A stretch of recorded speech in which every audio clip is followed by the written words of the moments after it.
Hey guys, welcome to my channel. நம்ம சேனலில் இன்றைக்கி வெண்டைக்காய் குழம்பு எப்படி பண்ணலான்னு பார்ப்போம் வாங்க. ஃபஸ்ட்டு நமக்கு தேவையான அளவு எண்ணெய் ஊற்றிடுங்க. ஊற்றிட்டு அப்புறமா கடுகு, வெந்தயம், சின்ன சீரகம் இதெல்லாம் போட்டு நல்லா பொரிய விட்ருங்க. நல்லா பொரிஞ்சதும் 2 சின்ன சைஸ் வெங்காயத்தை கட் பண்ணி வச்சுருக்கேன். அந்த 2 சின்ன சைஸ் வெங்காயமும் ஆட் பண்ணிடுங்க. அது நல்லா கோல்டன் ப்ரௌன் கலரில் நல்லா வசங்கினதுக்கப்புறமா கருவேப்பிலை லைட்டாக போட்டு வதக்கிடுங்க நல்லா. நெக்ஸ்ட்டு நம்ம கட் பண்ணி வச்சுக்க வெண்டைக்காய், நமக்கு தேவையான அளவு வெண்டைக்காய் சேர்த்து அதையும் இது கூட சேர்த்து வதக்கணும். வெண்டைக்காய் நல்லா வதங்கினதுக்கப்புறமா நல்லா வதங்கணும். அதில் ஒரு மாதிரி கொலான்னு வரும். அதெல்லாம் அது போகிற வர நல்லா வதங்கணும். அப்புறமா நமக்கு தேவையான அளவு உப்பு லைட்டாக போட்டுருங்க.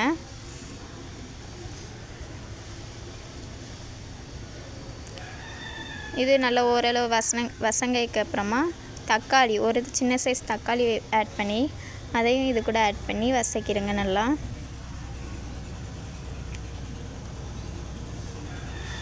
தக்காளி போட்டதுக்கப்புறமா நமக்கு தேவையான அளவு உப்பு, எவ்வளோ உப்பு வேணுமோ அந்த அளவுக்கு உப்பு சேர்த்துருங்க. அதுக்கப்புறமா நம்ம வீட்டில் அரைச்சி வச்சுருப்போம்ல குழம்புக்குன்னு மசாலா, அந்த மசாலாவையும் இது கூட நீங்கள் எவ்வளோ வேறு குழம்புக்கெலாம் சேர்ப்பீங்களோ அதே அளவு சேர்த்துருங்க. அப்புறமா தண்ணி ஊற்றி லைட்டாக கொதிக்க விடுங்க. இது ரெடி ஆகிட்டு இருக்கட்டும். இப்போ தேங்காய் அரைச்சிடலாம்.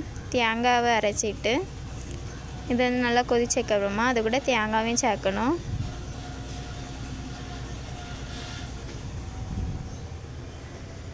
இப்போ நல்லா கொதிச்சிட்ருக்கு. ஒரு சைடில் தேங்காவை அரைச்சி வச்சுருங்க. உங்களுக்கு தேவையான அளவு தேங்காய் எடுத்து வச்சு தேங்காவே அரைச்சிருங்க.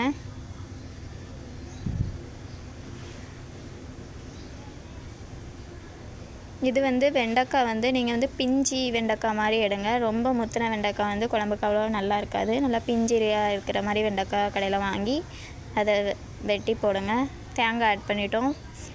தேங்காய் ஆட் பண்ணதுக்கப்புறமா புளி நனைய போட்டுருங்க. ஒரு சின்ன எலுமிச்சம்பழம் சைஸ்க்கு புளி, அந்த புளியை கரைச்சி அதையும் ஆட் பண்ணிடுங்க. ஆட் பண்ணதுக்கப்புறமா கொஞ்ச நேரம் கழித்து குழம்பு நல்லா கொதிக்கும். நல்லா கொதிச்சதுக்கப்புறம் நல்லா கொதித்து நல்லா வற்றினதுக்கப்புறமா அடுப்பை ஆஃப் பண்ணிடுங்க. அதான் டேஸ்ட்டு நல்லாயிருக்கும்.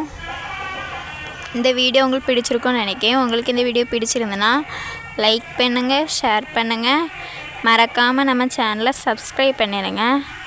அதுக்கப்புறமா கமெண்ட் பண்ணிடுங்க. தேங்க்யூ ஃபார் வாட்சிங்.